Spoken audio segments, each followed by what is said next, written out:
And welcome back in. It is the Gamecock Central Takeover Hour presented by Firehouse Subs. Look at me. Already getting the name wrong. It's the Extra Point. It's our head and Jack Beltry. I'm thinking ahead to the next hour.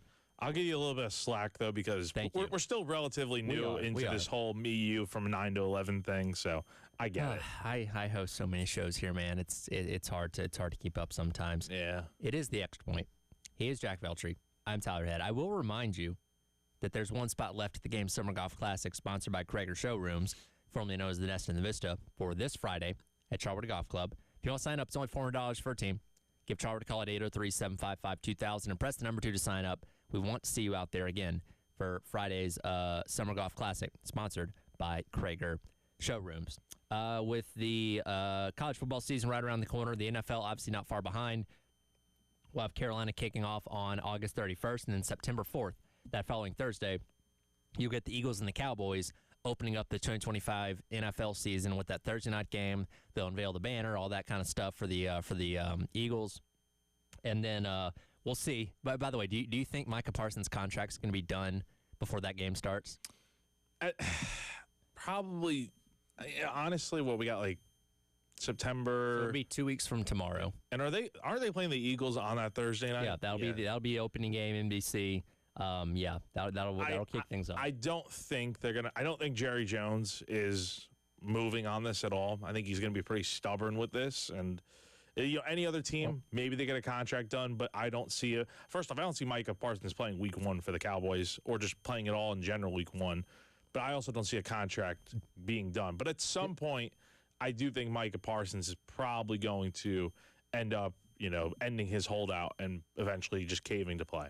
Didn't they get Dak's deal done? Or was it CeeDee Lamb last year? They got done like the morning of the first game. I think it was CD. Yeah, one of those. Yeah, but they took both of them up to like the 11th hour. And this is the problem with the Cowboys. I mean, again, just pay your star players. He's obviously really good, so pay him. Pay him what he's worth. Micah Parsons deserves to be the highest paid pass rusher in the NFL. And I think they're going to get it done. It's just going to be really drug out. Because, look, Jerry likes the headlines, man. He does. Jerry likes being the center of attention, and this is right kind of in line with how he does these kind of deals, unfortunately. Yeah, it's not ideal, but, again, it's something where it's a no-brainer to go ahead and pay Micah Parsons. Like, you got to get it done. Well, there's no debate when it comes to a couple of different quarterback rooms in the NFL, as we've been following along these quarterback battles. Yesterday, the Indianapolis Colts named Daniel Jones their starting quarterback for their Week 1 game. Anthony Richardson, of course, their high draft pick from a couple years ago. It's just not been working, man. They've given him chance after chance after chance, and the indication was that when they brought in Daniel Jones, it was to push AR-15, and that it was his job to lose. Well, up to this point, he's lost it. He's not done enough to give confidence in Shane Steichen and the Colts to roll with him, at least to start the season. So Daniel Jones is now. Can we remember how Daniel Jones' time in New York ended and how bad that was and how overpaid he was to be there? He's starting over you. That's a bad sign. He's now Indiana Jones. Yes, he is. That's being good. With the Colts. So, look, Daniel Jones gets a lot of flack for how his time went with the Giants. But again, I think you go back to what he is capable of. We saw 2022, the really nice season he had with the Giants, led them to the playoffs, led them to a postseason win. Like, I think that is what the Colts are looking for out of Daniel Jones. And that's 3 years ago. So a lot has changed since then. But, again, I don't know if the Colts are going to be very good this year, but you don't necessarily have to be in a division where you look at the teams in there. Like, Houston's the real threat in that division. But maybe they won't be as good this year. Who knows? So I think the Colts, it's probably the right move to play Daniel Jones right out of the gate. And I almost don't want to say this for a third-year quarterback, but it's like maybe let AR develop. I just don't. Let him wait behind. I don't know what the answer is with him. Well, I think he's almost kind of a bust at this point. But it's like it's year 3 and nothing good has happened so far. And look, we've seen raw quarterbacks be developed early in their NFL career. Again, Josh Allen had to remake himself as a quarterback. He was a very raw talent coming out of Wyoming, and now he's turned into legitimately one of the best quarterbacks in all of the league. But you saw that development processes that was happening, and you saw a difference from one year to the other on how he was improving, changing his game, and all that kind of stuff. I'm not seeing that from AR-15. Does he make good plays? Sure. And he led a couple, late touchdown drives last year that looked fine, but it's not consistent enough. And I think that's where the Colts are getting hung up is like, all right, we can believe in you for a game, but it's not something that we can put our entire stock into and hope for the entire season that's going to end up working out. And it seems like, according to his agent, that relationship is starting to get fractured now where they don't know how long he's going to hang around Indianapolis, and that creates a whole nother mess of issues. But here's the thing. I don't feel sorry for the Colts. You took a big chance on an unproven guy high in the draft in the top 10, knowing there's a chance it's not going to work out, and well, guess what? It hasn't. That's the thing. Like, you hit the nail on the head right there. High risk, high reward. I think that's what you were expecting. Now, there has been a lot of risk, but there hasn't been much reward at all. And at this point, it's like you're trying to win in the NFL, and at the end of the day, like, if they feel Daniel Jones gives them the best chance to win, which I think that's clearly what's going on here, then they're going to start him. And who knows how long his leash will ultimately be. I do feel like at some point, like, they got to play AR this year. Like, regardless of how Daniel Jones is doing, I think you got to see AR out there and see what you got, because heading into next offseason, I think you have a big decision to make with, I think you just move on from him if things aren't working out. Yeah, so I don't have high hopes for Indy doing much this year in the NFL. Cleveland, who we never have high hopes for, have officially named Joe Flacco the starter. I think we all saw this coming, right? Veteran guy, 40 years old, in a room full of a lot of young and unproven guys. Of course he's going to start the season. The question becomes of how long into the season does he go? You're going to have hanging over their head the entire year. If Flacco is not doing that good, you're going to have, I'm sure there's going to be we want Shador. We want Shador. Like, and I think Shador Sanders has earned an opportunity to at least start a game this year. Do I think he will? I'm not sure. But, like, Flacco's the starter going to the year. I think we knew from the beginning of the preseason he was going to be the starter. He hasn't taken a single snap yet this preseason. I'd be shocked if he didn't this weekend. But he hasn't taken a snap at all this preseason. And, obviously you trust the guy that got you to the playoffs 2 years ago with the Browns to be your starter heading into the season. Yeah, it's either going to be a combination of injury or him just not playing all that great. And they'll say, hey, you know what? Let's go to Shador, let's go to Dylan Gabriel, or whoever it may be at that point in time. But I don't see Flacco starting more than, 6 games, 7 games, somewhere around there. At some point, you got to turn the reins over. And again, if you really think Shador Sanders is your future, pull the trigger. Or Dylan Gabriel. Or Dylan Gabriel, one of those guys. And the question I have is, it's not so much, now we know the starter. We knew the starter for a little bit here, but how does the rest of the Browns QB room shake out? How many quarterbacks are they taking? Who gets cut? I think Tyler Huntley's probably getting cut for sure. Probably. Or practice squad him. Right. Do they take 4 quarterbacks, though? I saw Adam Schefter say that seems to be the possibility, but I don't know. That seems like overkill, right? It does. Yeah, I feel like you could use that valuable roster spot somewhere else better. I think you got to trade Kenny Pickett. But it's also nice having that backup of, like, hey, he was the Eagles' backup last year. Obviously, I don't think Kenny Pickett is all that good, but, like, hey, if the Eagles kept him around, what do the Browns have to lose keeping him around? Yeah. It's also better than having 2 rookie quarterbacks as your second and third string right now. One team that has not settled on its quarterback quite yet is the New Orleans Saints. Spencer Rattler had a good showing on Sunday where he helped them tie their game against the Jaguars. Tyler Shuck played better the week before. It's funny, their numbers are almost the exact same through 2 preseason games so far, and according to Kellen Moore, it's still neck and neck, and almost maybe kind of a flip of the coin on who's going to finally start in week number 1 for them. I would be surprised if it's not Spencer Rattler. He played very well in the last preseason game, and Tyler Shuck just did not seem.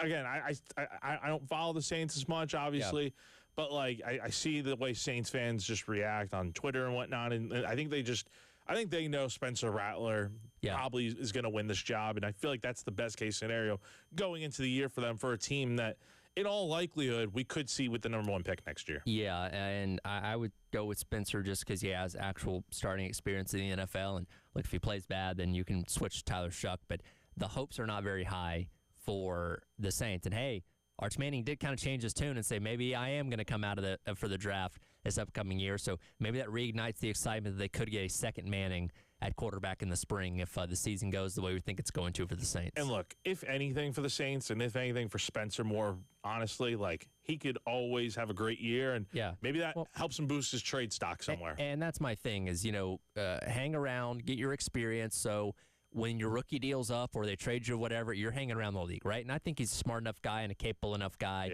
that he can hang in this league for a while. Maybe not as a starter, but at least be around as a backup. That hopefully that's what I'm rooting for Spencer Rattler. Got to get him a better offensive line though. Offensive line. If you can't block, I mean, how can you throw? Right? Yeah, how can you make things happen? I watched that Monday night game with my dad last year around Christmas, and that was just brutal. Watching him just get beat up that entire time. Needs weapons, needs an offensive line. So we'll see what happens there. Going to talk some racing with Jen Jensen, as we do each and every Wednesday. Coming up next as the Extra Point rolls along. Tyler Head and Jack Belcher along with you on your Wednesday on the Game.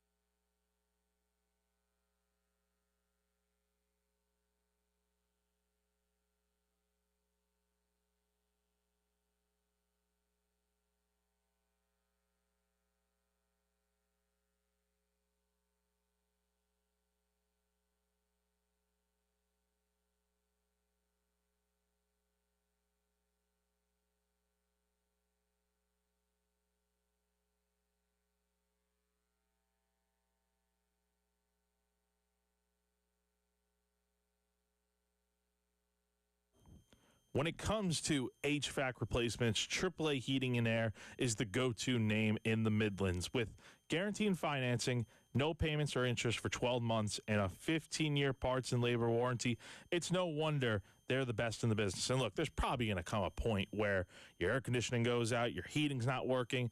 That's where AAA Heating and Air comes into the picture, as they'll be able to help you out and get you going on that way to fixing those issues. But wait. There's more. Did you know AAA Heating and Air also offers incredible deals for repairs? So if your system is broken and you're worried about the cost of it, they've got you covered.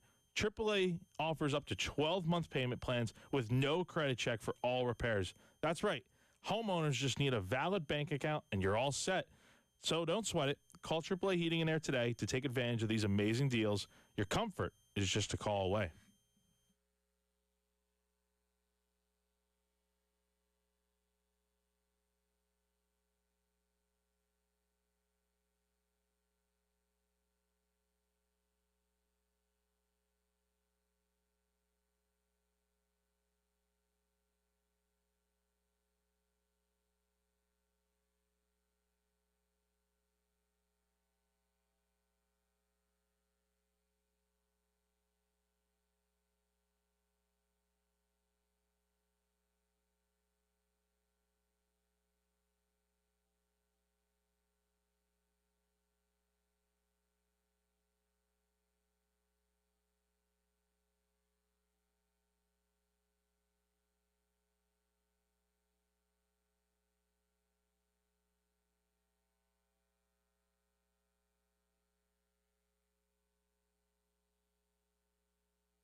Welcome back in. It is the Extra Point. It's Ed and Jack Beltry along with you here on your Wednesday on the game. As we do each and every Wednesday, though, it's time to talk some racing with Jen Jensen from the early game. Real quick, though, for our Who Sprung a Leak, brought to you by our friends over at American Leak Detection. I know you're a Cubbies fan, so you'll enjoy this, Jen.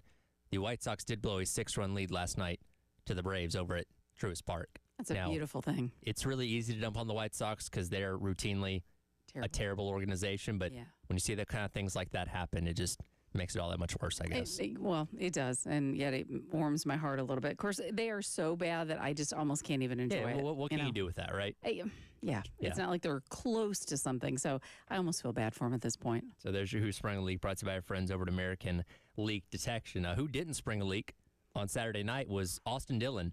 Talk about a difference a year makes in terms of perception of a win. Last year, it was controversy. He got his playoff eligibility stripped from him, and the whole world hated him. Yes. This past weekend, he legitimately went out there and took the victory. He had the best car, drove the best race, and at the end of 400 laps, came out on top in Richmond. Yep. No, I mean, he had that long run speed, and he did well. He got up there, and he was careful. No punting Denny Hamlin, no shenanigans, and so made his way into the playoffs. It is kind of funny because he was 28th in points, right? Mm-hmm. His Cup career has not been great. No. For all intents and purposes. But there's something about Richmond. Whatever. I don't know what the magic is. He said it was because of his way to manage tires, which was important on Saturday. But when he goes there, he's got something figured out where every year you got to put him down as a threat. No, you really do. And it's interesting. He says, okay, it's how I manage tires. Well, other tracks require you to manage tires, and he doesn't seem to do it as well. So, there is definitely something. But I agree, for the lineage of racing, in his family, it is surprising that he and Ty Ty's done better than Austin, but, sorry, I went Gibbs for a second, but no. Yeah. But again, Austin, his family, it's like, you should be doing better than this. Sure. And the whole organization's in a rough place. And when Kyle Busch can't win for you, I think that's telling of where you're at. Yeah. But at least compared to last year, they are in the playoffs, do have a win, so at least they have that going for them, and we'll see if they can carry that momentum over into 2026. But his wins have always been shrouded in controversy. Last year, you had dumping two guys in the final quarter. Mm-hmm. He's won on fuel mileage. He turned Eric Almirola in the Daytona 500. Mm-hmm. He's never won a race really clean and straight up, and that finally happened on Saturday. So whether you like him or not, and most people tend to not like Austin Dillon, you finally have to tip your cap and say, okay, job well done. You earned that one. You deserved it. Yeah. 1 out of 5, that's not bad, you know. But I know he did win legitimately. And again, going back to the conversation that we have had and will have about the whole playoff thing, I'm still not sold on totally winning in because, again, you're 28th in points and you're going to be running for the playoffs.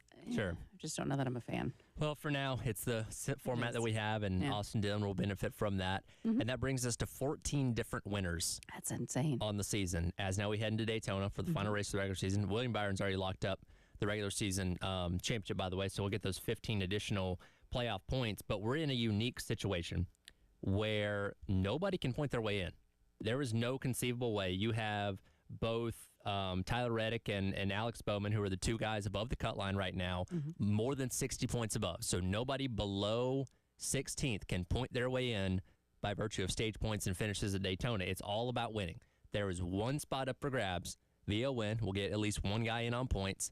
And for everybody else that's already locked into the playoffs, there's 7 playoff points on the line between winning the race for 5 and winning each individual stage for 1 each. So, and again, the playoff format is its own share of controversy. Right. But when we have situations like this, it is exciting because you have the entire field in a free-for-all trying to win the race, which is cool. It really is. I mean, the racing is going to be incredible, and you just wonder, okay, the ones who are already locked in, they're just kind of laying back at this because, again, the unknowns at Daytona are... But what do you have to lose is the question. Yeah, that's true, too. Yeah. So, you have... Are there team instructions that are going to be happening this weekend? That's going to be the interesting thing because you look like, okay, Kyle Busch is below the cut line. All of the RFK cars are below the cut line. They got to be in it for themselves.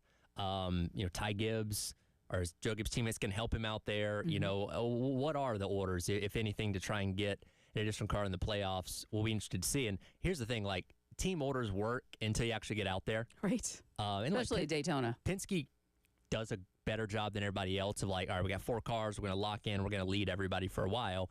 But then once you have crashes, once you start mixing the field up, it's not as easy. Just say, hey, we're just going to run together and go out there and dominate the race. Yeah. So I'll be interested to see how those team orders work this weekend. Yeah, I will too. And as far as, and I know sometimes it benefits them if they're doing fuel strategies, things like that, they'll all kind of work together in that respect. But yeah, it's just throw your hands up in the air and you have no idea how it's going to play out. So that'll be a fun one on Saturday as we wrap up the regular season, and then we'll turn our attention to the Southern 500 coming up next weekend to start the NASCAR playoffs once again. But we're already looking ahead to 2026 as well. Yesterday, Jordan Bianchi of The Athletic released, per his sources, what the 2026 schedule is going to look like. A lot of changes on here, notably locally here. Darlington will now move into the month of March. So we had been on Mother's Day weekend. We went to April 5th, I think, this year. Early April. Final 4 weekend. And now we're into late March, which I said to you earlier, that's either going to be like 80 degrees or it's going to be 40 degrees. I don't think there's going to be anything in between. No, I think March is going to be an interesting time for that, which again, like you said, it's better than trying to do upstate New York or something like that in March. But yeah, it's going to be curious. And the way that I understood it, NASCAR was looking for a lot more warmer weather environments to have early in the season. So you go to Daytona, go to Atlanta, you go to Austin for Circuit of the Americas, Phoenix, Vegas, and then Darlington. And then by the time April rolls around, most places are getting into their nicer weather, so you can venture around a little bit more to Kansas and places like that. But yes, will be a very early first race of the year for Darlington next year. Yeah, you put that before Martinsville, and then they have an off week. I don't dislike it, but I do think the weather part will be interesting. And like you and I had talked about before, it's going to be warm in the summertime. So there are a few races that are coming up, in Atlanta and such, that it's going to that's going to be a little on the smoking side. Well, one of the most notable ones that's going to be happening in the middle of July the 19th. For the first time since September of 1996, North Wilkesboro will host a points race. It's been the All-Star race the past couple of years, but a points race making its return to North Wilkesboro in 2024 or 2026. I never thought I'd see the day. I really thought that track was done for and that they were going to bulldoze it.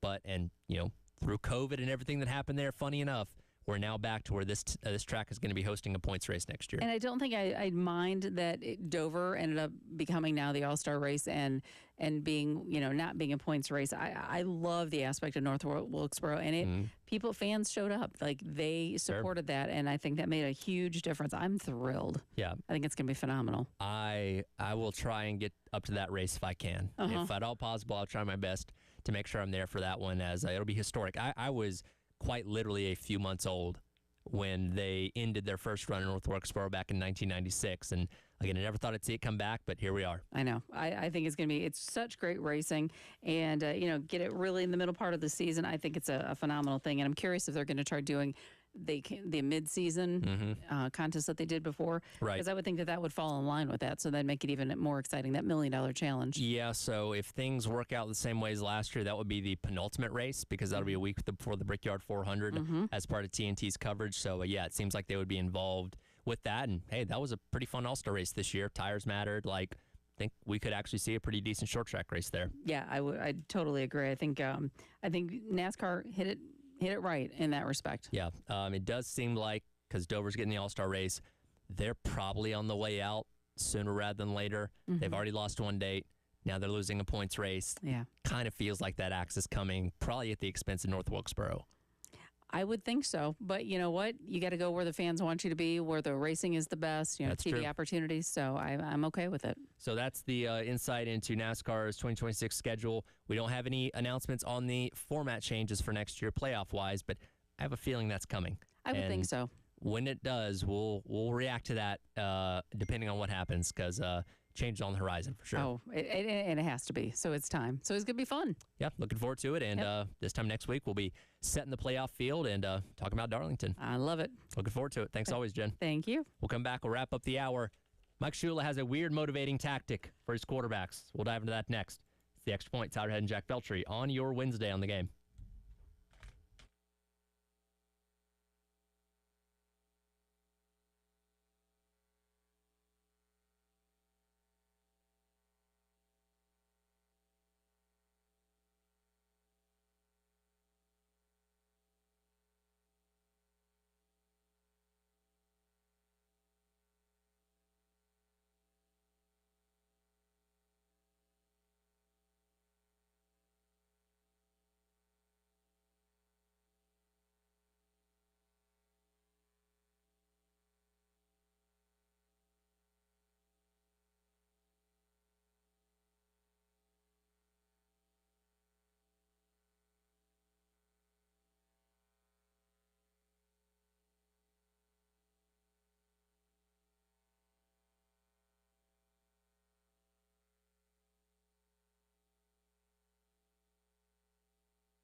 Yeah, he has this like cast of like poop, and he's just like, you just took a dump right on my desk if I do something bad. So he just be like, if I do something bad, he like, just go get the dump off my desk, and like he makes us put it on his desk. He's like, that's what you just did to me. So I mean, if you do something bad, that's usually what he does. Welcome back in. It is the Extra Point. It's all right, and Jack Belcher along with you on your Wednesday here on the game. The most interesting thing that came out of yesterday's media availability with Coach Beamer and the players was the fake poop that Mike Shula apparently has that he keeps on his desk. And while watching film sessions, if he does not see something he likes from one of his quarterbacks, they have to, in Seller's words, get the dump and I guess hold it, put it in front of them to symbolize what he's seeing on the film. Poopgate. It's not gonna lie, that was something I was not expecting to. I don't think anybody had that on their bingo card yesterday. That was probably one of the more obscure things, and I think even Shane Beamer himself was not expecting to. I think it was like the first question he was asked about the whole poop thing. I mean, because like Shula doesn't seem like that kind of guy, right? He does not. And we're gonna hear from him today. So I'm sure that's gonna be question number one. I'm sure there's gonna be like 20 questions about poop. Like, yeah, forget the offense, forget press box versus sidelines. Where did this come from? Yeah. Is what I want to know. Yeah, that's very interesting, and I can't imagine asking a question about poop. Like, do you think in game when Sellers is making the play, if that play didn't go well, I'm gonna have to go get the dump off Shula's desk on Sunday or Monday whenever they're watching that film back? Do you think he thinks about that? I would hope not. I'd hope you're thinking about what's going on in the field, but I'm sure. It seems like it's served as a motivational tactic of like, the way the Sellers basically described it is like, if you screw up, you're gonna be holding that the fake poop, and it's not like I think Jordan K kind of asked the question to kind of clarify, like, it's not like the poop emoji. It's like a pie, like a cast of like you can you probably order it off of Amazon. It's one of those things that in your younger years you may put on somebody's front porch to freak them out, type thing. Yeah. So it seems like Aaron Nolan, Cutter Woods, those guys have held it a lot. So. And Seller said he hasn't held it a lot. Yeah. Again, it's interesting. So, playing sports, did you ever have a coach that had a weird motivational tactic or prop or something along those lines? Not that I could ever remember. I don't think so. Again, I've never really seen anything like this where a coach is like a fake piece of poop and it's like, hold it. I think it's kind of weird, to be honest. But again, that's some of what you got to do as a coach, I guess, is embrace the weird side of things. My middle school wrestling coach threatened to wear a cheerleading outfit to motivate us one time. Because we practiced in the lunchroom because the basketball team had the gym, of course. And one day the basketball team had a game that night at like 5 or whatever, and a lot of the basketball cheerleaders were just hanging out waiting for the game to start. For whatever reason, a bunch of them came and sat in and watched our practice. And when I tell you, we practiced the hardest we had ever practiced while they were sitting in there watching us. Like, again, naturally, 12, 13-year-old boys motivated by pretty girls watching you.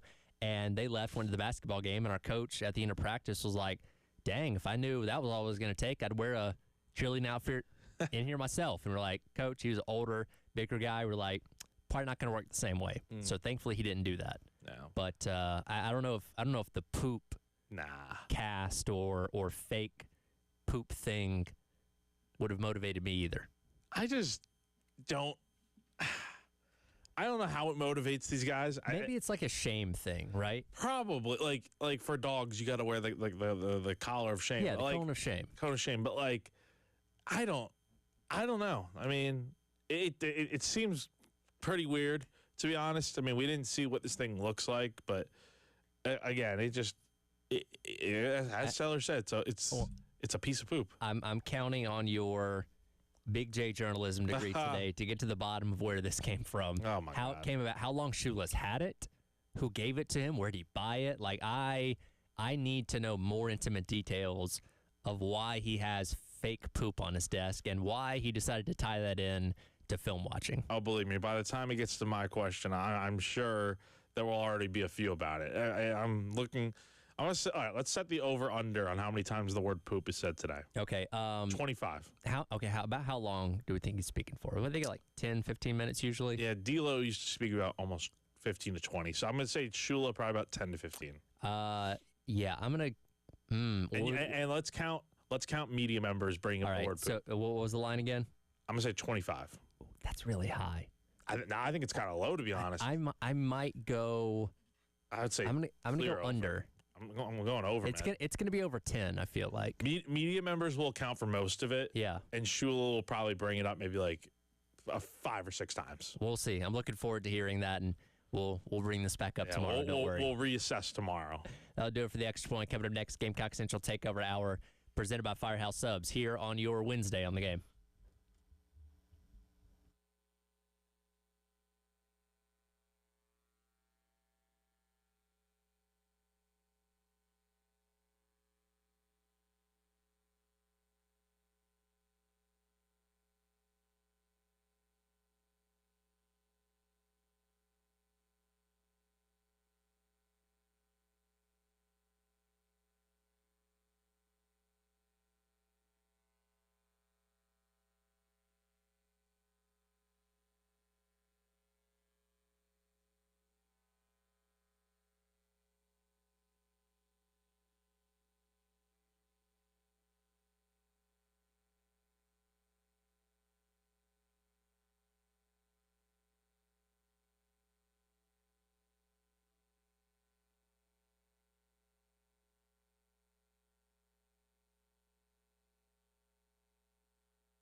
11 o'clock on your Wednesday morning now. Welcome in. It is the Gamecock Central Takeover Hour presented by Firehouse Subs. Tyler and Wes along with you. Fitting to get Chris Hunt here in just a second as we got plenty of things to get into as we are yet another day closer to the start of the 2025 college football season.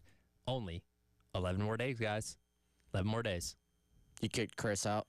We're getting the link sent to him. I forgot that he was joining us remotely today.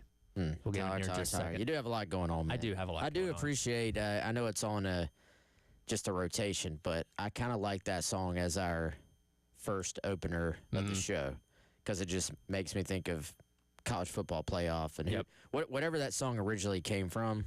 They picked a great one, and then we stole it from them. No, absolutely. No, it's a good way to get the show started there. As let's see, we'll get Chris in here in just a second. I was going to ask for both of you guys. We talked about the end of that last hour with Jack there about Mike Shula's motivating tool of the fake poop that he apparently brings in or has the quarterbacks go and retrieve when he sees something he doesn't like on film. Any weird motivating tactic from coaches in your athletic careers that rival that? Not that I can think of, man. I mean, I kind of liked Beamer's reaction, honestly, when he said, some things just need to stay in-house. Coaches honestly keep too much in-house, in my opinion. They obviously are a little bit paranoid about things. This was just a fun story, I think. But when you hear stuff, you try to, especially in local media, try to anticipate what could maybe go viral, I guess. And, I just kind of chuckled about it. I was like, oh, that's kind of funny. I didn't really realize, like, they were talking about it on Get Up on ESPN this morning. I didn't quite realize this was going to be that big a deal. But I guess people, no matter how old we are, if you just say the word poop and have emojis, then we all turn 11 again. Then everybody giggles. I just envisioned, like, where do you think Mike Shula got said fake poop? Like, I'm envisioning him walking around the mall and like going to Spencer's and being like, "Hey, what section is the fake poop in?" And him catching out. Like, how did he acquire this? I feel like it's almost kind of one of those things you end up with at like a white elephant gift exchange at Christmas where you're like, all right, nobody wants it. I guess I have this now. And what am I going to do with it? Oh, well, I guess I'll use it to motivate my quarterbacks during film study. Yeah, I don't know. I don't think he went out and directly bought it himself. It was gifted to him some kind of way, I would imagine. Yeah, GA got it. I was about to say, you had to, even if he was trying to acquire it and didn't just acquire it by accident, which I'm sure he will be asked about it today, surely he made some GA or student assistant, hey, take my credit card and go make this purchase. Where can you find fake poop here? Or it could have, I don't know, if there's a phrase or something he uses a lot in reference to that, then they're like, hey, coach, we got you this gift. So now instead of saying it, you can just put it in front of someone. I don't know. Something like that seems very plausible to me. I really feel like we're going to find out for sure today, right? No, that's gonna be the majority of the questions for him today for 10, 15 minutes, however much he talks. So looking forward to hearing the explanation on that. But, I do not, though, to actually answer your question. I don't think I have any I was not among your most motivated athletes anyway. Athlete is an extremely loose term. Like, we were supposed, and maybe part of that, like I did 1 year of football because I don't know if you guys have noticed, I'm small for the sport of football. And I was even smaller back then, and we had a really good, like, our middle school football team was undefeated. So I really didn't sniff the field. So I don't even know if the coach knew I was on the team, really. So I don't think he's spending a lot of time motivating me. Well, you were still a champion, though, because you were on the team, right? Did you get a certificate or a plaque or something? I don't remember if we did it. I don't think we actually had like a championship or anything. I think we just kind of played the schedule and won, and I got to watch a lot of good football. Yep. That was about it. Your helmet. I got demotivated in practice because I got beat up on so much. I was like, well, hopefully your helmet and your shoulder pads were comfy so you could stand there on the sidelines and enjoy what you were watching. Yeah, I wish I had a great story for you, but you need to maybe bring somebody in here that's like. I bet Preston has some good Preston stories has back in the some. day. Oh, I'm sure. I was talking to somebody the other day though. This isn't like unique or anything. It's nothing like poop. But did y'all for baseball folks out there, did you have to run polls back in the day? All the time. It's always polls. Yep. I don't really understand whoever came up with that idea. Like, and you'd have to do the sprint, run, sprint. So you have to sprint to the first pole, run to the out like furthest outfield fence, sprint to the first pole, jog it out, then sprint the final pole to the foul line. Yep. And that was like, let's be honest, it was kind of punishment. Like, I don't know how much conditioning you really should have to be doing for baseball, but especially back then. But yeah, I just remember after practice, we got to run poles. Awesome. Yeah. Never looked forward to that. How much it helped us, I don't know. But yeah, plenty of polls got ran back in the day. I don't know if you'd call that a motivating tactic, if not punishment more than anything else. Yeah, true. It is 11 days to kick off. Time for our 11 days trivia question. Have we done any studying this time? Any idea of where I'm going with this? I mean, are you going Kenny McKinley? I'm not. Chris, do you have a guess?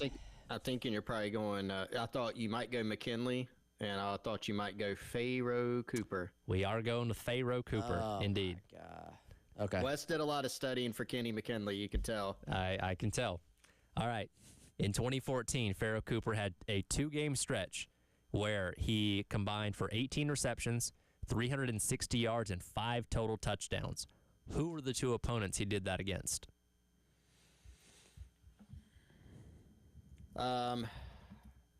We can't do the thing. Well, I guess we could text you in. But Wes, do you know right off the hand? Because I'm pretty sure I actually know this one. You got this one? Yeah. Wow. Okay. 2014 season, Tyler. Yep, 2014. 2-game stretch. 18 catches. Yeah. Let's do the text. Yeah, text me your answers and I'll see if you're both right. You got both of them, Chris? Well, I think so. I'm watch I fall flat on my face. I'm pretty confident on one of them. Yeah. And so and then I think I have the other one. Okay. So my answer is in. I've hit the buzzer. All right. Did we? I know we said one of the teams the same. Yes, you both got Tennessee right, but the other correct answer is Auburn, which Chris did get right. Auburn and Tennessee, 2014. He had 7 catches for $127 against Auburn, 2 receiving touchdowns. Against Tennessee the next week, 11 catches, 233, 2 receiving touchdowns, and 1 rushing touchdown. Good job, Chris. You remembered that Auburn game? I guess that was the Ellis Johnson. Yeah, yes, Johnson versus Spurs. Had you done research? Had you Wikipedia? So yeah, I looked at a little bit. Okay, all right. Let me back up, explain myself. Don't hate on him for studying, Wes. Yeah, I know. Wes is like, way to go, nerd. Go run some looked a little polls, bit Chris. at Pharaoh and Kenny McKinley, and Tyler comes up with some tough questions, so I wasn't super confident. I did, one of the things that was on my radar was, hey, he's maybe going to ask about that 2014 Tennessee game because it was so wild and Pharaoh had such a big game. And so I did not remember. I was like, what game was either before or after that game? I wasn't really sure, but I was like, if it's Auburn, then Carolina put up a lot of points. There was a lot of passing yards in that game, so that one was a little bit more of a guess. But Tennessee, I was pretty confident. Here's your bonus point for half a point. Can you tell me what the last NFL roster he was on was? Man, that's a good one. Got a 1 in 32 chance. Was it the Panthers? Was it, Chris? I mean, that's my answer. I think that is a pretty good guess. It might have been the Panthers. Just for the sake of being different, and since Wes got it first, I'm going to say the Cardinals. Look at Chris on a roll today. Arizona Cardinals in 2022. is correct. He actually had 3 different stints with the Cardinals, 2018, Oh, wow. 2019, and 2022. But yes, that was the last time he appeared in the NFL as a member of the Cardinals. Of course, had most of his success with the Rams as a return man back in the late 2010s. But yeah, Cardinals last time they played in the NFL in 2022. Did Chris just pass me? Chris just passed you. Wow. You now have a 25 to 24.5 lead. But Pharaoh was on the Panthers roster, though, right? Am I dreaming that? So he played for them in 2020. Okay, there you go. But yeah, that was in between his first stint with the Cardinals and being on the Jaguars and the Giants in 21. He bounced around a little bit. He achieved journeyman status in his NFL career. I could not have told you. It would have been a good question, actually. Bonus. Not your questions were very good, Tyler, especially since I got them right. But how many NFL teams Pharaoh Cooper was on, I would have completely. Well, would have been a complete guess. Do you want to give Wes a chance to tie you with that bonus I don't trivia even, question? No, I don't even want No, you don't want to give it a shot. No, it's going to be a complete guess, so I don't want it. Do you guys want to suggest 10 days for tomorrow? Which way I should go?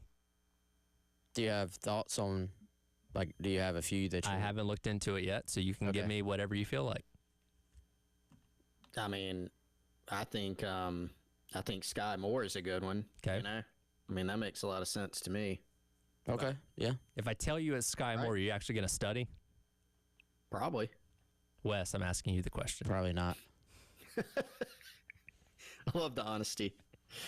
Well, I will Google his name right before we hop and on. hope that you exactly. Which is what I did for Kenny McKinley today. you find something on the Gamecocks online profile that hopefully points you in the right direction. Exactly. So, all right. Well, that's coming up tomorrow as we're getting closer, and Chris is taking the lead, 24.5 in our countdown to kick off trivia contest. We'll dive into what Coach Beamer had to say yesterday, starting off with some injuries in the edge room, and they're starting to pile up a little bit. We'll dive into that coming up next. Gamecock Central Takeover Hour presented by Firehouse Subs on your Wednesday on the game.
All right, folks, football right around the corner. Great time to go ahead and upgrade your football viewing experience with our friends over at Integrated Media. Head on over to integratedmediainc.com or just give them a call today, 803-948-8327.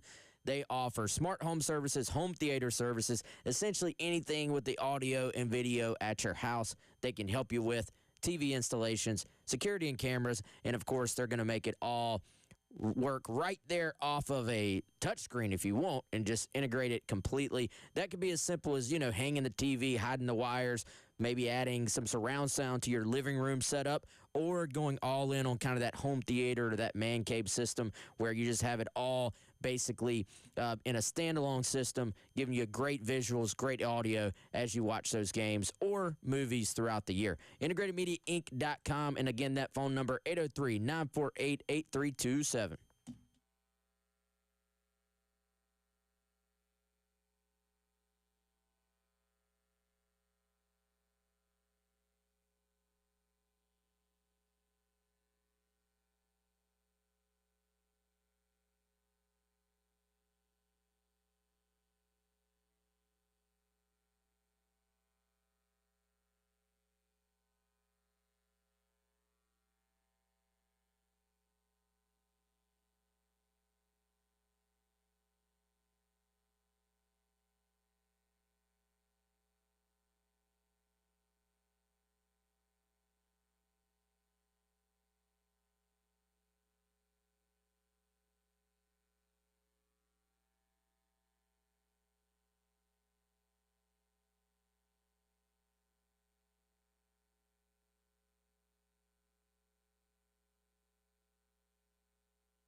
Welcome back in. It is the Gamecock Central Takeover Hour presented by Firehouse Subs. Tyler West Chris along with you here on your Wednesday on the game. Reminder, Friday, it's the Game Summer Golf Classic sponsored by Krager Showrooms. Going to be out there all day long over at Charlotte Golf Club in West Columbia. If you want to sign up, there's one spot left. It's only $400 for a team. Give Charlotte a call at 803-755-2000 and press the number 2 to sign up as we look forward to seeing you out there for the Game Summer Golf Classic sponsored by Krager Showrooms. Yesterday, Coach Beamer speaking to the media as we come away from the second scrimmage and are now a week and a half away from the first game against Virginia Tech. One area of concern is starting to become the depth at edge room with the announced prolonged injury of George Wilson, a couple of Jalen Brown from earlier on in the year. And here's Coach Beamer yesterday discussing where the depth stands in that room right now. Yeah, just real understanding their urgency. You know, we're fortunate that we at least have Dylan returning and two guys, and Brian Thomas and JT Gear, that have played a lot of football for us and are older guys. So when you talk about those three, along with Desmond, that's four guys that are in at least their third year in this program, and then guys coming along like Clowney and Anthony Addison. Those guys just continue to work. Quay Dodd. So we've got some flexibility. We've got enough depth in that room. I hate being down some guys. That's unfortunate, but those guys have really just increased the urgency that they're doing things with, and understanding how much we need them right now as well. Fortunate that Anthony was here during spring practice. Quay was here during spring practice, so they've been around here long enough where they've got some reps and experience, just not in games. And as you mentioned, there are still an adequate number of bodies in that room, but being down two guys before the season even starts, obviously not where you'd want to be, and that's an area we're going to have to certainly keep an eye on in terms of overall health as we go through the season. Yeah, I mean, guys, I think obviously it could be worse, but this is a player that they were excited about. I mean, this is someone who probably was not going to be a starter right off the bat, but we had heard little whispers of, hey, they really like George Wilson as a pass rusher. And, you'll remember he was a late addition. Damon Clowney was a late addition. This is a spring portal add to the roster. So clearly one of the things they talked about, and this would have been after the Jalen Brown injury in the spring, Beamer said, hey, there are certain positions, namely defensive end, defensive tackle, where we want to go out and just sort of fortify that spot. And so they did with Clowney and George Wilson. And I think he was going to be able to establish a role as essentially a pass rush specialist. And so that didn't necessarily mean he was going to, be a starter or even be a guy that was listed. I don't know where he was going to be on the depth chart, but in those third down situations, and when it's 3rd and 9 and you're kind of changing out personnel, I think he had a chance to be one of your top guys in those scenarios. So I think not only does it hurt from a depth standpoint, but it hurts from a pass rush, juice, just ability, upside, however you want to say it, standpoint of getting to the quarterback when you are able to get stops on 1st and 2nd down and earn that kind of chance to rush the passer on 3rd down. Yeah, you're already, you go into the season losing Kyle Kennard, the Nagurski winner, he and Dylan Stewart, combined with, I think, like, all those guys worked in conjunction, combined with the guys that they had in that room at defensive tackle, who, to your point, Wes, like, you look at the pass rushing juice that South Carolina featured last season, really from top to bottom, it was pretty strong. I mean, they were really disruptive up front, and it wasn't just Dylan Stewart or just Kennard, like, it wasn't just TJ Sanders and Tonka. It was really all of them. Any of those guys individually could command a lot of attention, which helped that entire group because they were all good. Individually, they were really, really good together. And so you're already coming into this season, okay, you've got Dylan Stewart back. You've got a Dylan Stewart who's a year older. That's fantastic. Who can you find to plug in opposite of those guys? And so two of the guys that are still available and are still on the roster have been expected to weigh heavily into that equation and, frankly, to be a starter opposite Stewart. And I think you look at BT, at Brian Thomas Jr., and you look at JT Gear to be one of those guys. But you also need that depth. Like, you need overall numbers in that room. What if you have another injury? You want to be able to cycle guys in and out of games and not have them play an exorbitant amount of snaps. So now, you came in, as you said, Wes, Jaylen Brown, a guy you brought in this offseason for spring ball. He would have played a good bit this year, in my opinion. From what we've heard, too, he was going to factor in. He had a lot of upside. He did some good things at Missouri early in his career. You don't have him. So then you bring in 2 additional guys because you already felt like you needed depth. And George Wilson was really making a push, even if it was just as a situational pass rusher. They seemed to like what he was going to potentially bring to the field a lot. We had more than one person say, hey, watch out for this guy. Don't forget about this guy. Don't sleep on this guy. So I think you're really down some playmaking, but you're also just down some depth, right? And you kind of look at what South Carolina has. You do have those 3 guys that Beamer mentioned, Stewart, Thomas, Gear. They've played a lot of ball, right? Des Umeozulu is in his 3rd year in the program, but can he take that step forward? You're also down, out of your 3 freshmen that you brought in, you're down one of those guys. Now it's Anthony Addison and Dodd out of that group, and they both went through spring ball. You remember back in the spring, Anthony Addison actually was drawing a decent amount of buzz for some of the early work that he had done. To me, when you look at the whole picture of this, I think it makes it really critical. You avoid any more injuries. That's obvious. But I think it becomes more and more important to have Des U take a step forward in year 3. I think that would be such a significant development for this team. Well, and that's one of the biggest questions we've had this entire offseason is, look, you know what you got in Dylan Stewart.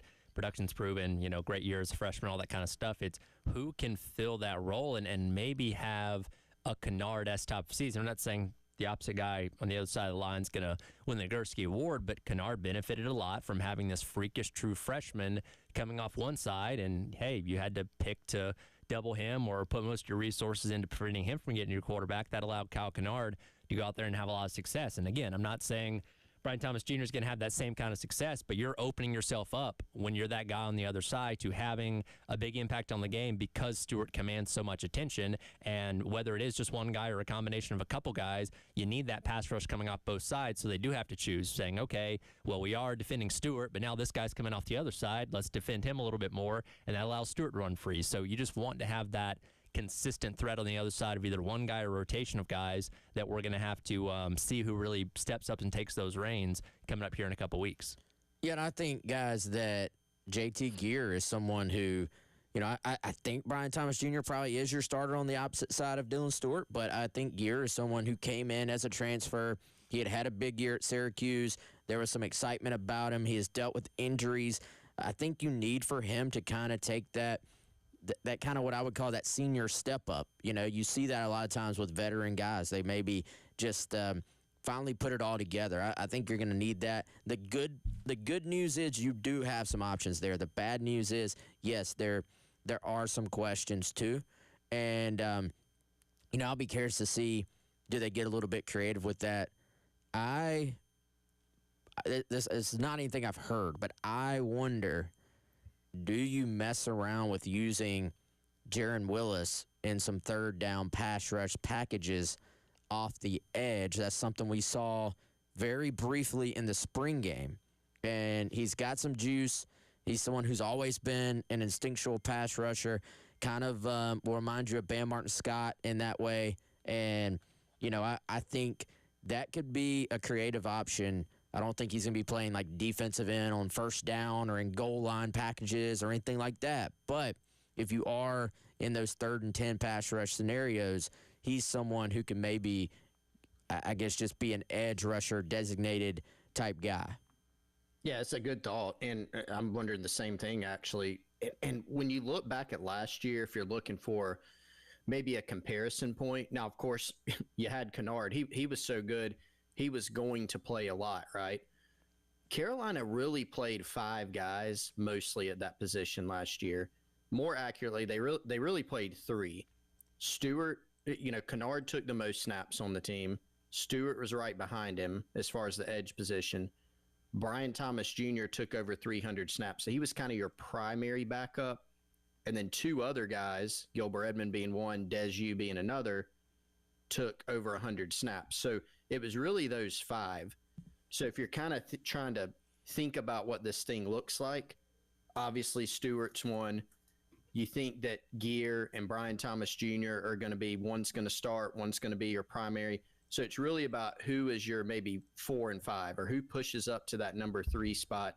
You just have less competition now, because previously Wilson was probably going to play a good bit, and Jaylen Brown was, I think, probably going to play a good bit. You've lost those guys now, at least for a while. Seems like a good while. Maybe not even this season, from what Beamer's saying. It just lessens your options there. So that's why it's critical to stay healthy as this thing goes along. And that's a room to certainly keep your eye on as we head into the season coming up here in 11 days. Also, some questions on which freshmen are going to be seeing the field this upcoming year. Coach Beamer talked about that yesterday, which we'll dive into coming up next as the Gamecock Central Takeover Hour presented by Firehouse Subs rolls along on your Wednesday on the game.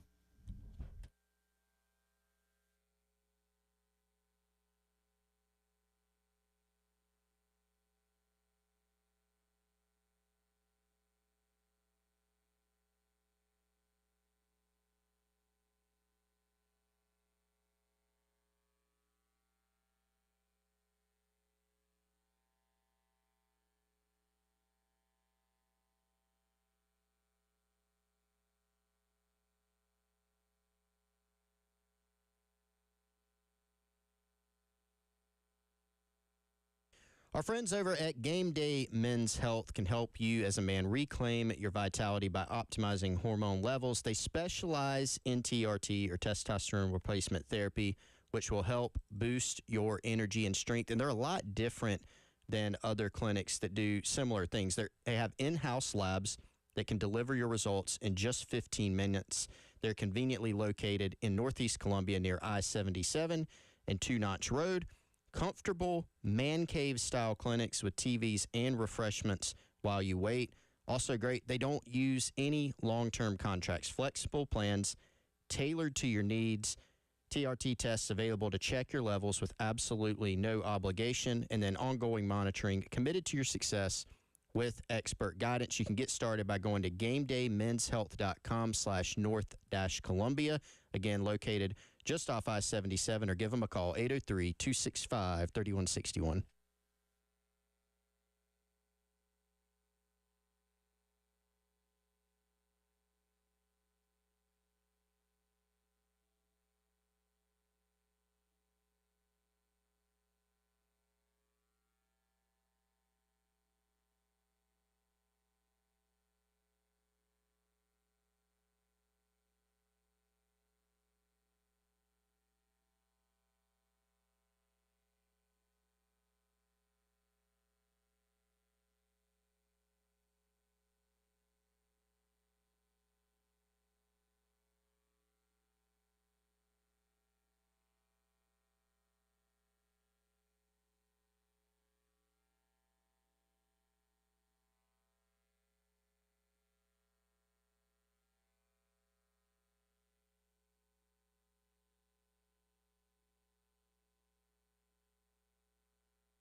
Welcome back in. It is the Gamecock Central Takeover Hour presented by Firehouse Subs. Tyler West and Chris on your Wednesday here on the game. Reminder, you can listen to us now out in Charleston on 96.9 WIWF HD3.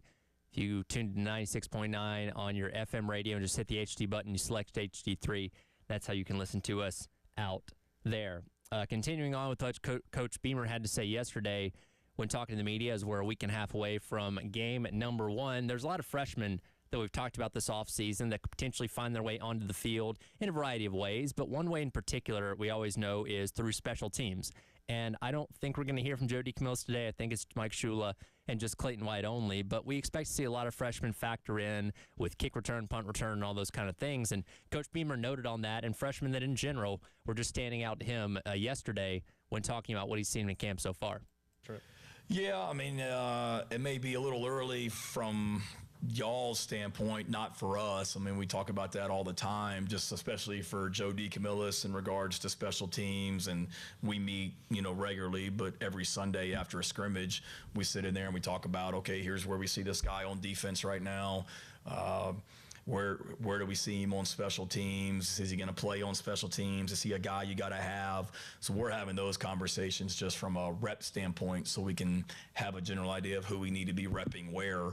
And if he's nowhere in the defensive or plans or the offensive plans, a certain individual, but he's definitely a guy that Joe D says I need, then we're going to get that guy ready to play from a special team standpoint. So we're fairly far along with that.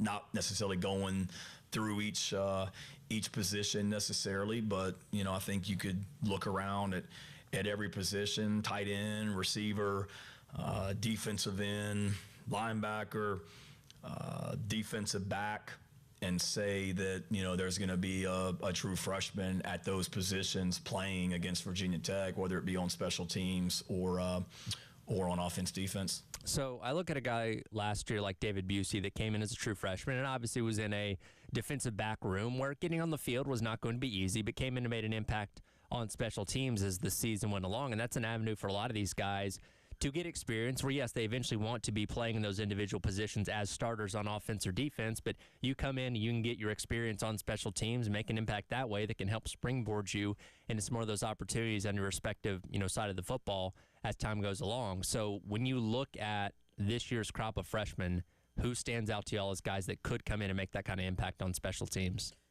Yeah, guys, I thought this was actually a kind of interesting comment from Shane Beamer because we clearly have talked about some positions where it's just obvious that freshmen are going to play. Wide receiver, obviously being maybe the biggest one, but, for him to loop in tight end, for him to loop in defensive back, a spot that really just from a depth chart on defense standpoint is a pretty veteran group. I don't want to say I was shocked, but I was a little bit surprised that it's just kind of locked in to this point. And, I do think there's some guys you look at, maybe a forgotten kid. Does Jaquel Holman, who is working at Nickelback, does he get into the mix on special teams and then possibly, maybe down the line in the rotation a little bit? We had heard some positive buzz about Mike Tyler at tight end and just the fact that, hey, that's a deep room. He probably won't be needed this year, but he's actually come in and has not had a very difficult transition, A, for a guy who didn't get in till the summer, and B, who is, going from private school ball. So that's been impressive for Mike. And, those are a couple of guys that just grabbed my attention.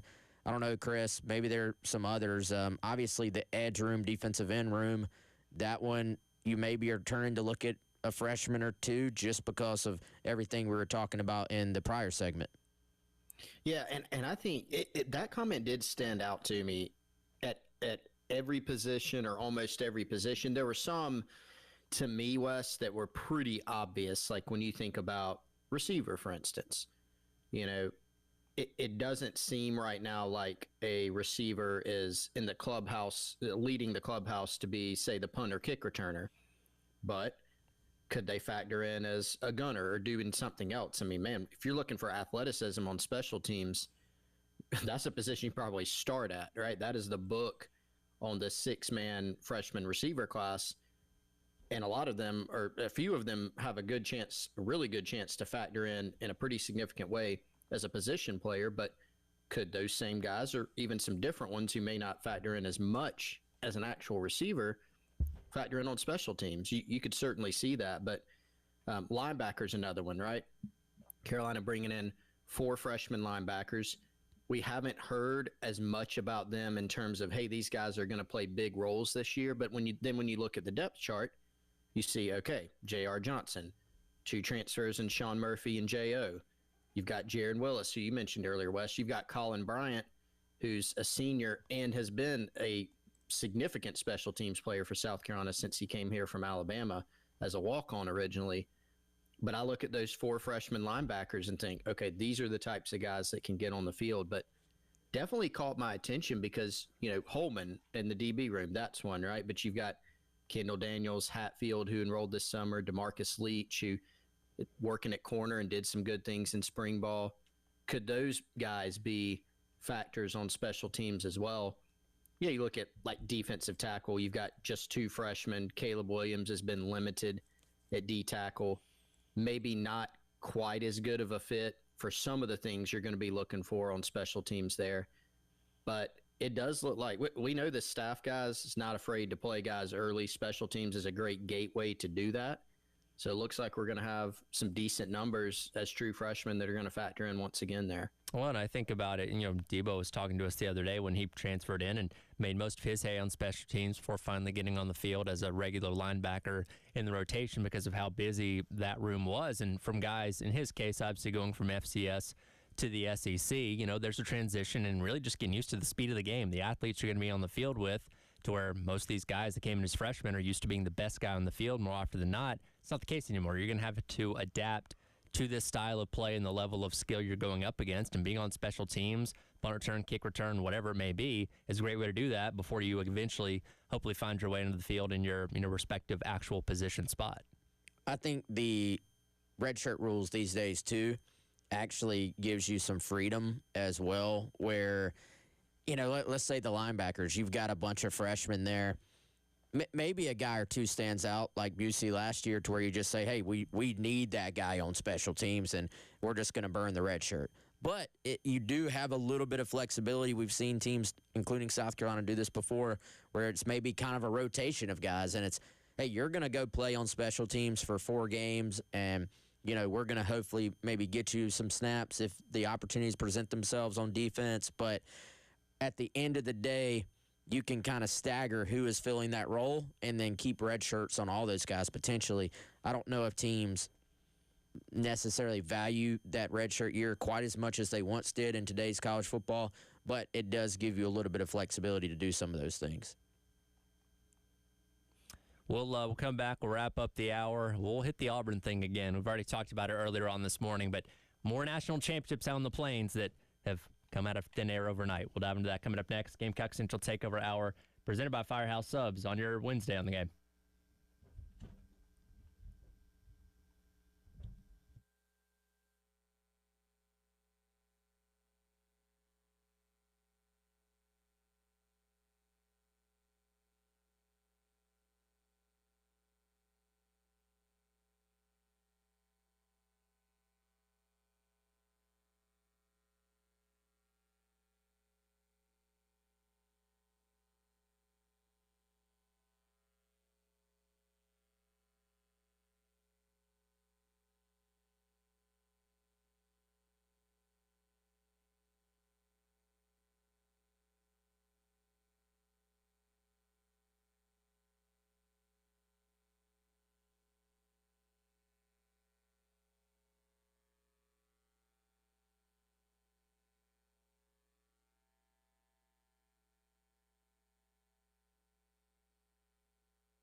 If you're out there looking for a local, reliable HVAC service for your home or your business in the Midlands, reach out to our friends over at Krantz Cooling and Heating.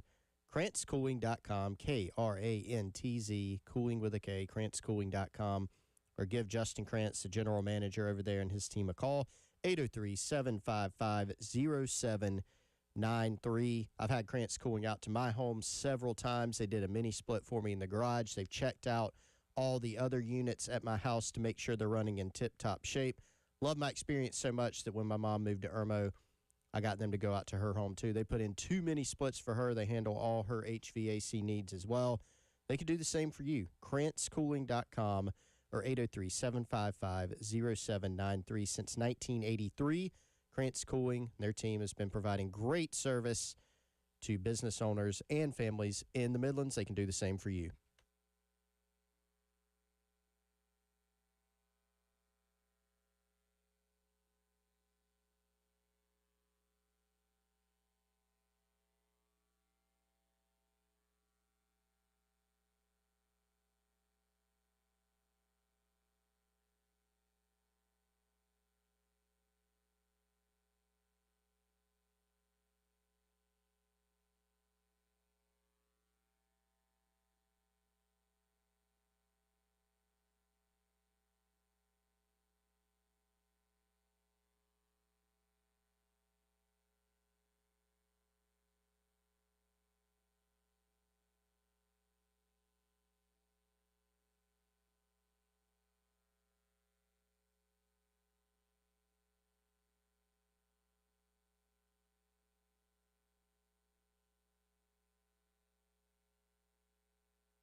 Welcome back in. It is the Gamecock Central Takeover Hour presented by Firehouse Subs. Tyler West Chris along with you, wrapping up the hour here on your Wednesday. You know, I've long heard the phrase, guys, you can't win the national championship in August. Well, that's not true if you ask Auburn, because yesterday they have claimed 7 more national championships over their history to bring them up to a total of 9. They had already recognized 1957 and, of course, the 2010 BCS National Championship, but they have added in to that 1910, 1913, 1914, 1958, 1993, 1983, 1993, and 2004. So I guess congrats are in order for winning more national championships in the month of August than any other program ever has before. Guys, I'm honestly much more worried about the fact that they are going to play 3 quarterbacks and 3 play callers at this point, which I think is a completely different issue. Claiming all these titles, I don't know. It's kind of goofy, I feel like. I mean, the last one they claimed now, they maybe have a case. 2004, all right. Okay, I you can make an argument there. Some of these other ones, though, yeah. But especially when you're on probation, some of those years, yeah.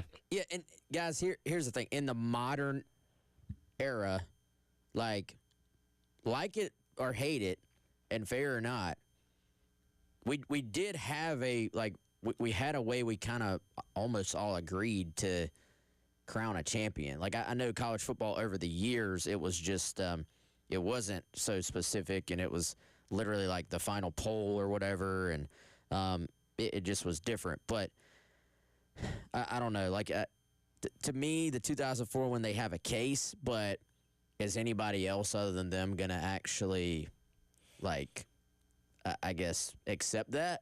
Do we accept that UCF has a national title? I don't know anybody that does. No.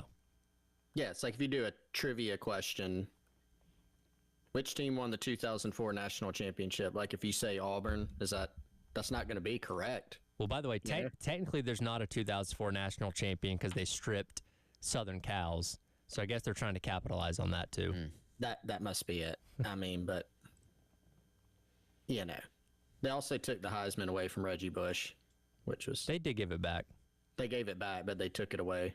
So, that was kind of silly. And so the stripping probably, I don't know, guys. Stripping somebody of a national title, it's like you still want it. Maybe you have to take the banner down. I'm with you, Wes. I'm more concerned. It's been a busy week in Auburn. Apparently, you got a lot going on there. I'm more tuned into. Are we making too much of the play calling thing? No. It's weird. I think I agree. I think people are making too much of like Hugh Freeze threw his visor at practice. It's like right, that's fine, but to hear, okay, this guy's he's first down play calling and planning. I'm second down. Another guy's third down. All our quarterbacks are going to factor in. Like it projects the idea that there's too many cooks in the kitchen and it's a mess. And even if it's not as messy as it sounds, I don't know about that. Well, and that's why the timing of the national championship thing is so odd. And look, they're not the first program that's gone back in their record book said, hey, we should be champions of this year. Like other programs have done this. But when you have it coupled with the uncertainty and the chaos that's happening in the football program right now, Hugh Freeze in a uncomfortable spot on the hot seat. You don't know what your quarterback situation is. The weird thing with the play callers as well, it almost kind of screams midlife crisis, right? Like, 50-year-old guy that nothing's going right in his life, so he buys a Corvette and gets some Just for Men and dyes his hair black again. Like, that's kind of what this is. I'm going to make it appear like things are better on the outside than they actually are, which is what I see Auburn doing with these national championship claims. Well, and the thing about the play calling to me, too, is isn't there something to be said for finding a rhythm as a play caller and your quarterback? Like, you always kind of hear quarterbacks and play callers that have been around each other for a while, like they complete each other's sentences. They kind of know what's coming before it hits. And I don't know how you do that if, you just have multiple guys calling in plays and one guy, this is the first down guy, this is the third down guy. I don't know. Makes less than zero sense to me. Real quick, though, before we get out of here, guys, have y'all seen that the college football playoff has officially changed how they are going to, this has been previously reported that it was going to happen, but it's now official. They have added an additional tool, they say, to how the committee will decide. And so it says the current schedule strength metric has been adjusted to apply greater weight to games against strong opponents. An additional metric, record strength, has been added to the selection committee's analysis to go beyond a team's schedule strength to assess how a team performed against that schedule. So it's record strength instead of schedule strength. The metric rewards teams defeating high-quality opponents while minimizing the penalty for losing to such a team. Hope they use it right. So if and I don't think I'm jumping into the realm of conspiracy theory, if you adjust something, that means the way you did it before you deemed was not as good. So is this some kind of an admission that like we kind of messed this thing up a little bit last year? Well, doesn't changing your format in any way or your criteria for selecting that to admit that you were doing it wrong before? I mean, I think more the format to me is probably more about let's make more money and things like that. I think the selection criteria, that's what people hone in on a lot, right? I mean, it's a huge topic of conversation here. And schedule strength was a big part of that, right? Yeah. The quality of teams you lost to, who you beat, how you looked in those games. I don't know, man. I mean, you were just talking about this the other day, Wes. Like, will the what will the committee kind of say? Like, what will they do in the future? I think this is kind of a sign that, like, all right, we recognize like there are some issues there. Does 9-3 get you in this year if you have a top half of the SEC schedule? I think there's a case to be made that it absolutely will. We'll see if that happens or not. First rankings come out on Tuesday, November the 4th, and we'll see what happens this year. That'll do it for the Gamecock Central Takeover Hour presented by Firehouse Subs. Halftime show with myself and a host of guests coming up next here on your Wednesday on the Game.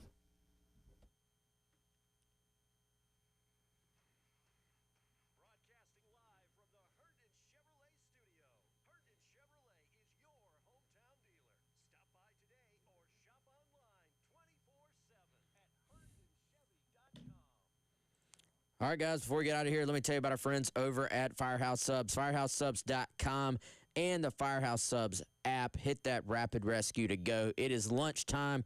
Time to get an awesome sub from Firehouse Subs. If you want to try something different, how about the Smokin' Barbecue Triple Stack in 2 versions, the classic, which you may have tried as we did last year, and the new Carolina Gold. Both of them are stacked with 3 different meats and slaw, toasted to perfection at the end, as always.